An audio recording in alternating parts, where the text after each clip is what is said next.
নমস্কার বন্ধুরা, fresher job Bangla YouTube চ্যানেলে তোমাদের প্রত্যেককে স্বাগত।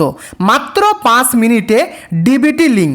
তো বন্ধুরা, যুব শক্তি, অন্নপূর্ণা ভাণ্ডার, কৃষক বন্ধু এছাড়া আরও বিভিন্ন প্রকল্পের টাকা পাওয়ার জন্য ডিবিটি লিঙ্ক কিন্তু অবশ্যই তোমাদের থাকতে হবে। ডিবিটি লিঙ্ক না করলে কোনো টাকা কিন্তু ঢুকবে না। আজকের ভিডিওতে তুমি বাড়িতে বসে মাত্র 5 মিনিটে তোমার মোবাইল থেকে নিজে কিভাবে ডিবিটি লিঙ্ক করবে সেটা আজকের ভিডিওতে আমি খুবই সহজে একদম স্টেপ বাই স্টেপ কিন্তু আমি তোমাদের দেখিয়ে দেব। এবং যারা ডিবিটি লিঙ্ক অলরেডি করে রেখেছো, তোমাদের ডিবিটি লিঙ্কটা ঠিকঠাক রয়েছে কি না তার যে স্ট্যাটাস তোমরা কিভাবে দেখবে সেটাও আজকের ভিডিওতে বলা থাকবে। আজকের ভিডিওটা অত্যন্ত গুরুত্বপূর্ণ। ভিডিওটি শুরু করবার আগে প্রত্যেকে যারা চ্যানেলে তোমরা নতুন, প্রত্যেকে চ্যানেলটিকে অবশ্যই একটি সাবস্ক্রাইব করে দিও আর ভিডিওটিকে প্রত্যেকে লাইক করে দিও। তো চলো পরবর্তী স্টেপে যাওয়া যাক। তো বন্ধুরা, ডিবিটি লিঙ্ক করার জন্য তুমি তোমার মোবাইলের যে কোনো ব্রাউজার তোমরা ওপেন করবে। আমি তোমাদেরকে প্রেফার করব তোমরা তোমাদের ক্রোম ব্রাউজারটাকে ওপেন করে নেবে। তারপরে তোমরা এই গুগলে আসবে, এসে এই যে সার্চ অপশানে রয়েছে এখানে তোমরা এনপিসিআই লিখে সার্চ করবে। দেখতেই পাচ্ছ যে এনপিসিআই, জাস্ট এটা লিখে তোমরা সার্চ করবে। তো আমি এনপিসিআই লিখে সার্চ করলাম। করার পরে কিছুটা লোডিং কিন্তু তোমাদের নেবে। তারপরে এই যে প্রথম যে অপশানটা তোমরা দেখতে পাচ্ছ যে এনপিসিআই, এই এনপিসিআই অপশানে কিন্তু তোমাদেরকে ঢুকতে হবে। তোমরা এনপিসিআইতে ক্লিক করবে। ক্লিক করার পরে কিছুটা লোডিং নেবে এবং যে পুরো ইন্টারফেস সেটা কিন্তু তোমাদের সামনে খুলবে। এবং তারপরে তোমরা দেখতে পাচ্ছ যে লেফট সাইডে 3টে ডট রয়েছে, 3টে লাইন রয়েছে, জাস্ট এখানে তোমরা ক্লিক করবে। তো আমি এই 3টে দাগে আমি এখানে ক্লিকটা করলাম। ক্লিক করার পরে দেখো এখানে বিভিন্ন অপশান কিন্তু তোমাদের সামনে আসবে। তারপরে তোমরা এই যে কাস্টমার বলে যে অপশানটা দেখতে পাচ্ছ, এই কাস্টমার অপশানে তোমরা এখানে ক্লিক করবে। তো কাস্টমার অপশানে ক্লিক করলাম। করার পরে প্রচুর কিন্তু অপশান তোমাদের সামনে আসবে। তোমরা কি করবে, সিম্পলি এই যে দেখতে পাচ্ছ ভারত আধার সিডিং এনাবেলার, এই যে অপশান এখানে তোমরা ক্লিক করবে। ভারত সিডিং এনাবেলার এখানে কিন্তু ক্লিক করবে। তো এখানে আমি ক্লিক করলাম। ক্লিক করার পরে কিছুটা লোডিং নেবে। তারপরে দেখো বিভিন্ন অপশান তোমাদের সামনে চলে আসবে। তো এখানে তোমার ব্যাংকের সাথে ডিবিটি লিঙ্ক করার জন্য এই যে প্রথম যে অপশানটা তোমরা দেখতে পাচ্ছ যে আধার সিডিং বা ডিসিডিং, এই যে অপশান এটাতে তোমরা ক্লিক করবে। তো আমি আধার সিডিং বা ডিসিডিং এই অপশানে আমি ক্লিক করছি।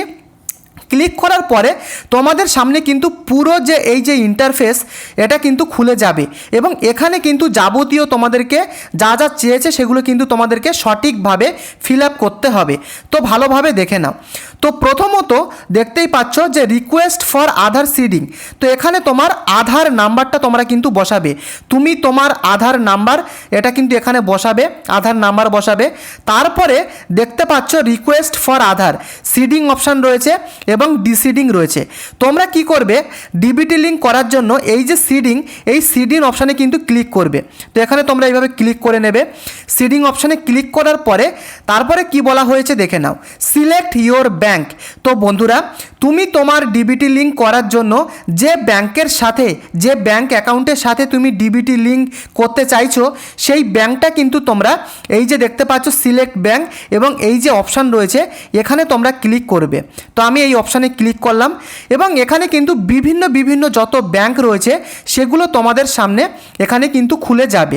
তো তোমার যদি এসবিআই ব্যাংক হয়ে থাকে, স্টেট ব্যাংক অফ ইন্ডিয়া বা পিএনবি ব্যাংক যেমন Punjab national bank of India, তুমি তোমার ব্যাংকটা এখান থেকে কিন্তু খুঁজে বের করে নেবে। তো আমি এখানে তোমাদের বোঝানোর সুবিধার্থে এখানে কিন্তু আমি এসবিআই ব্যাংকটাকে আমি সিলেক্ট করছি। তো আমি এখানে এসবিআই ব্যাংকটাকে সিলেক্ট করার জন্য আমরা এখান থেকে দেখে নেব যে এসবিআই ব্যাংক কোনটা রয়েছে। তো এইভাবে কিন্তু সার্চ করতে হবে তোমাদেরকে।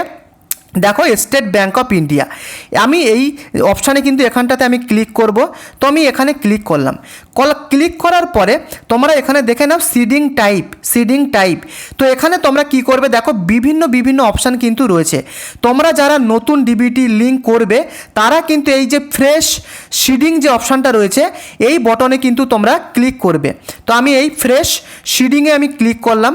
ক্লিক করার পরে এখানে তোমাদের সেই যে তুমি তোমার যে ব্যাংক যেটা তুমি এখান থেকে সিলেক্ট করেছো, এখান থেকে তোমরা যে ব্যাংকটা তোমরা সিলেক্ট করবে সেই ব্যাংকের অ্যাকাউন্ট নাম্বার তোমাদেরকে দিতে হবে। তো তোমার সেই ব্যাংক অ্যাকাউন্ট নাম্বার এখানে তোমরা বসাবে, তুমি যে ব্যাংকটা সিলেক্ট করেছো, এবং সেই অ্যাকাউন্ট নাম্বারটা আবারও কিন্তু নতুন করে আবার এখানে বসাতে হবে, কনফার্ম করে কিন্তু বসাতে হবে। তারপরে বসানোর পরে তারপরে দেখতে পাচ্ছ এই যে চেক বক্স তোমরা দেখতে পাচ্ছ, এই চেক বক্সে তোমরা ক্লিক করে দেবে। এখানে তোমরা ক্লিক করবে। ক্লিক করার পরে এই যে তোমরা ক্যাপচা দেখতে পাচ্ছ, এই যে ক্যাপচাটা তোমরা দেখতে পাচ্ছ, এটা এই ক্যাপচাটা দেখে সঠিকভাবে তোমরা দেখতে পাচ্ছ এখানে লেখা রয়েছে এন্টার অ্যাবাভ ক্যাপচা। এই ক্যাপচা দেখে তোমরা এখানে কিন্তু লিখবে। তারপরে লেখার পরে তোমরা জাস্ট এই সাবমিট বাটনে কিন্তু তোমরা ক্লিক করবে, এই সাবমিট বাটনে কিন্তু তোমরা ক্লিক করবে। এবং বন্ধুরা, সাবমিট বাটনে ক্লিক করার পরে তোমাদের সামনে কিন্তু এরকম একটা পেজ ওপেন হবে, টার্মস অ্যান্ড কন্ডিশন। তোমরা কিছুটা স্ক্রল করে নিচে আসবে, এভাবে তোমরা স্ক্রল করে কিন্তু একদম নিচে চলে আসবে। আসার পরে তোমরা দেখতে পাচ্ছ এগ্রি অ্যান্ড কন্টিনিউ, জাস্ট এই অপশানে তোমরা কিন্তু ক্লিক করবে। তো এখানে তোমরা ক্লিক করার পরে তোমাদের সামনে কিন্তু একটা ওটিপি যাবে, অর্থাৎ তোমার আধার কার্ডের সাথে যে মোবাইল নাম্বার লিঙ্ক রয়েছে সেই মোবাইল নাম্বারে কিন্তু একটা ওটিপি যাবে। সেই ওটিপিটা দেখে তোমরা কিন্তু এখানে বসাবে।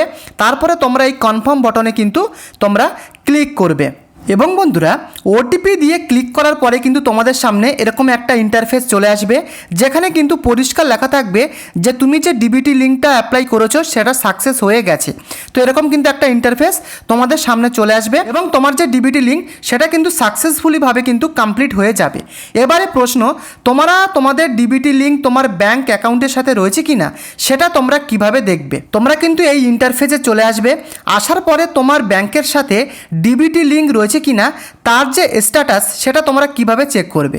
তার জন্য এই যে তোমরা অপশান দেখতে পাচ্ছ আধার ম্যাপড স্ট্যাটাস, এখানে তোমরা কিন্তু ক্লিক করবে। এখানে ক্লিক করার পরে তোমাদের সামনে এই ইন্টারফেস আসবে, এবং তোমরা দেখে এখানে তোমার আধার নাম্বারটা তোমরা এখানে বসাবে। তারপরে কিন্তু এই যে ক্যাপচা সেটা দেখে তোমরা এখানে বসিয়ে তোমরা যে এই যে চেক স্ট্যাটাস দেখছো এখানে তোমরা ক্লিক করবে। তো আমি এখানে চেক স্ট্যাটাসে কিন্তু আমি এখানে ক্লিক করছি। দেখো, ক্লিক করার পরে তোমার যে মোবাইল নাম্বার সেই মোবাইল নাম্বারে কিন্তু একটা ওটিপি যাবে। তোমার সেই ওটিপিটা দেখে কিন্তু এখানে বসাতে হবে। তো আমি এখানে ওটিপিটা বসিয়ে নিচ্ছি, 116449 এই যে কনফার্ম বলে যে অপশানটা দেখতে পাচ্ছ এই কনফার্ম বাটনে তোমরা ক্লিক করবে। তো এখানে ক্লিক করার পরে তোমাদের সামনে কিন্তু এই ইন্টারফেস চলে আসবে। দেখো, এখানে দেখা যাচ্ছে যে আধার ম্যাপ স্ট্যাটাস, যে ম্যাপিং স্ট্যাটাস তোমরা দেখতে পাচ্ছ এনাবেলড ফর ডিবিটি, অর্থাৎ ডিবিটি লিঙ্ক কিন্তু করা রয়েছে, এবং পাশাপাশি ব্যাংক নেম দেখতেই পাচ্ছ পাঞ্জাব ন্যাশনাল ব্যাংক। তো তোমার কোন ব্যাংক রয়েছে সেটাও কিন্তু তুমি দেখতে পারবে, এবং লাস্ট আপডেট কি রয়েছে সমস্ত কিছুই কিন্তু তোমরা এখান থেকে সহজে তোমরা কিন্তু দেখে নিতে পারবে। তো বন্ধুরা, যেমনভাবে তোমাদেরকে আমি দেখালাম ঠিক তেমনভাবেই কিন্তু তুমি তোমার হাতের মোবাইল দিয়ে 5 মিনিটে তোমরা নতুন করে ডিবিটি লিঙ্ক তোমার ব্যাংক অ্যাকাউন্টের সাথে করে নিতে পারবে। তো যদি তোমাদের ভিডিওটি ইনফরমেটিভ বা ভালো লাগে, প্রত্যেকে তোমরা চ্যানেলটিকে সাবস্ক্রাইব করে প্রত্যেকে এই ভিডিওটিকে একটি করে লাইক করে দিও। দেখা হচ্ছে পরবর্তী আপডেটে। ধন্যবাদ।